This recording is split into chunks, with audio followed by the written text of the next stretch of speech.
ওরকম করে তাকাবেন না স্যার, আমার পাদার একটু অভ্যেস আছে, ভট করে পাত বেরিয়ে যায়। এই যা বেরিয়ে গেল। আপনার নাম কি? আমার নাম, আমাকে সব ভালোবেসে হরিদাস পাল বলে। এই শালা কি করেন আপনি? আমি বালছিড়ি। ওই শালা এসব কি বলছিস?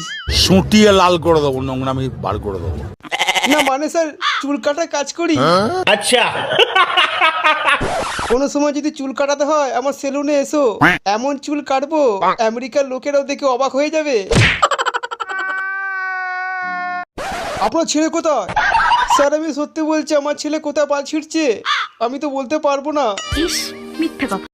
কর্তা বাবুর হুকুম, উঠে পড়ো।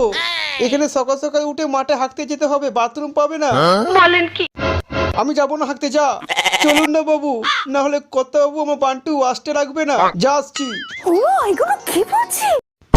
কোথায় এসে পড়লাম রে বাবা, এই ঠান্ডাতে হাগা বেরোবে?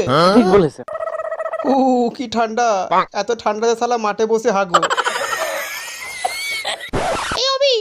ও কি হয়েছে তোর? শান্তি হবে, হাঁকতে দে না।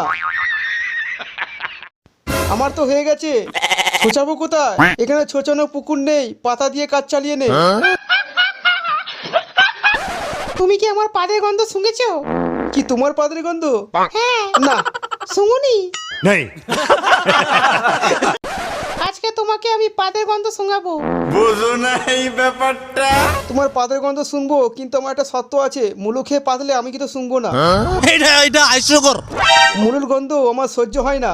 কিন্তু আমি মূলো খেয়েই পাতবো। আমি বিশ্বাস করি না। তুমি জানো আমি যখন মূলো খেয়ে পাতি তখন সারা গ্রামের লোকেরা গন্ধ শুঙে।